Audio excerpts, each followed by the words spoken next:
the minute you give it a meaning, you got emotion, and then the third decision comes. From your emotion, you decide what to do. So how does that relate to what I shared with you? Well, my father focused on the fact he'd not fed his family. How do I know? Because he said it under his breath a million times, right, during that day. He was angry at himself, angry at the world.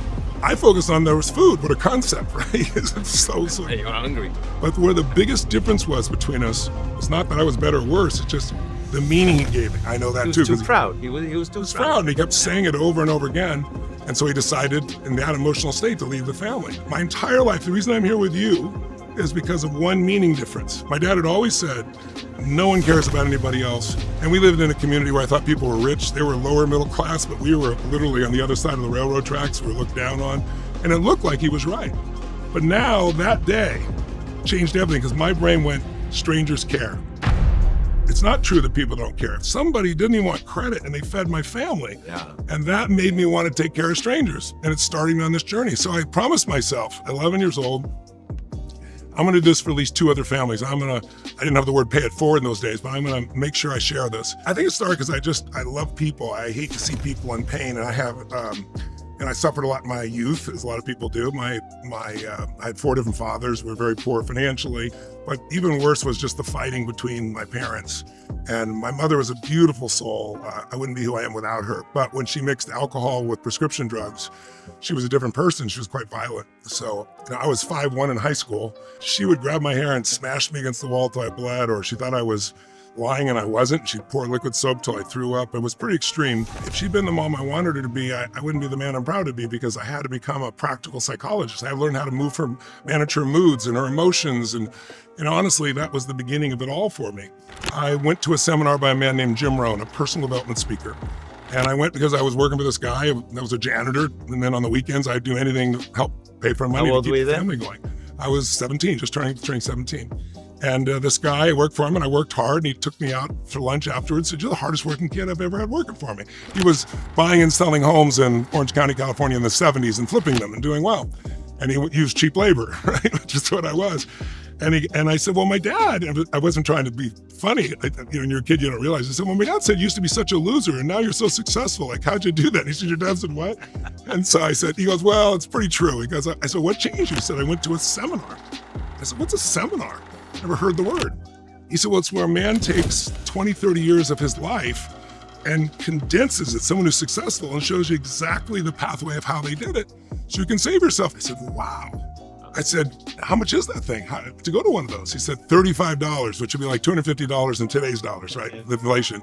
And I'm making, at the time, $45 a week, $40 a week, $42.50 a week, literally. Big and so it was like a week's choice. So I said, hey, could you get me in? And he says, sure.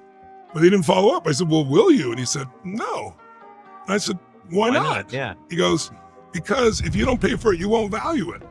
I said, I'll value it. Trust me, man. I'm on my own. I'm 17. There's a little bit of truth in that, for sure. So I struggled for what I thought was the biggest decision of my life financially, a week's pay to go learn from some guy I've never met before. But I made the decision, and then I eventually went to work for Jim Rohn as a speaker. I was 17 years old, and I went out and did talks, and I was an evangelist because I saw how much it could change people's lives. But he gave me a gift. And one of the greatest gifts he gave me, it taught me a lot of philosophy, simple stuff like, for things to change, you got to change. For things to get better, you got to get better. Like total 100% responsibility. But also, I remember asking him about my fathers. I said, all 4 of my fathers were good men. All 4? All 4 of them. But we were always broke.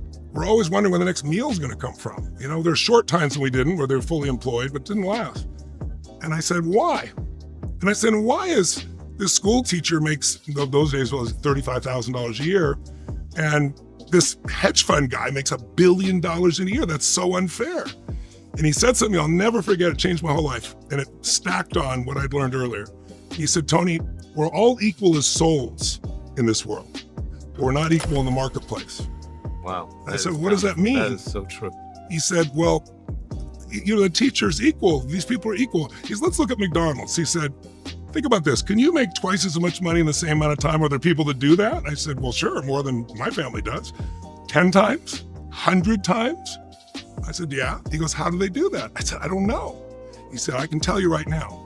They find a way to add more value to other people's lives than anybody else. They do more for others than anybody in their industry, and they dominate their industry. He said, take McDonald's. Somebody goes to work at McDonald's, I forget what it was then, X dollars an hour, minimum wage. He goes, people complain about it, but it's not supposed to be your long-term job because anyone can learn to do that job in about an hour. These days, not even that. They got pictures. You don't even have to speak English, right, to do it. And they're going to be replaced by machines now. But he said, look, that's a beginning job. He said, the teacher, you're talking about, if you're not willing to take risks, you don't get rewarded at the same level. They want to be rewarded for the time they're there, not for the results. I said, but I had some great teachers. He said, so do I, but how many of them? I said, I had 2 or 3 that were really great. He goes, out of all your education, and they worked with a small number of people. He said, that guy who made $1 billion you're talking about, he had a 40% return last year. He said he's creating futures for all these nonprofits. He's creating money that's helping to compound so kids can go to college. He made $30 billion for people, so he got $1 billion. But what was interesting is I learned that from him, and I put it to work. I went to work for Jim Rohn, then I started my own company. Then I started studying patterns. I started to realize everything's a pattern. History has patterns, financial investments are patterns, how to grow a business is a pattern. And so I started working with, I got a chance to turn people around. I learned something called neurolinguistic programming, how language affects the nervous system. And instead of language, the way you say something, or yes, how it can change someone's nervous system. So how you stand, how you say loud, lower, deeper. If somebody's depressed, their shoulders are more down. Where's their head? Down. They're gonna talk louder, quiet, faster, slow. You change someone's shoulders, you change the tempo of their breath, the tempo of their speaking, a gesture, and their entire biochemistry changes. So I'm known for taking all these people who are depressed and show them how to turn around and how to then sustain it. But I started doing that, and I started challenging psychiatrists and psychiatrists, saying, give me your worst patient, I'll have them in 1 hour. A guy had been working with a woman for 7 years with a snake phobia. I did it on stage, and that launched me. So that became my tool. Now today, I train therapists. They get credits for studying my work to stay, their continuing education credits. But back then, I was, a young kid, proving myself, and I was. And is it lasting? I mean, is it absolutely lasting? So people know that, and they feel, and they start standing taller.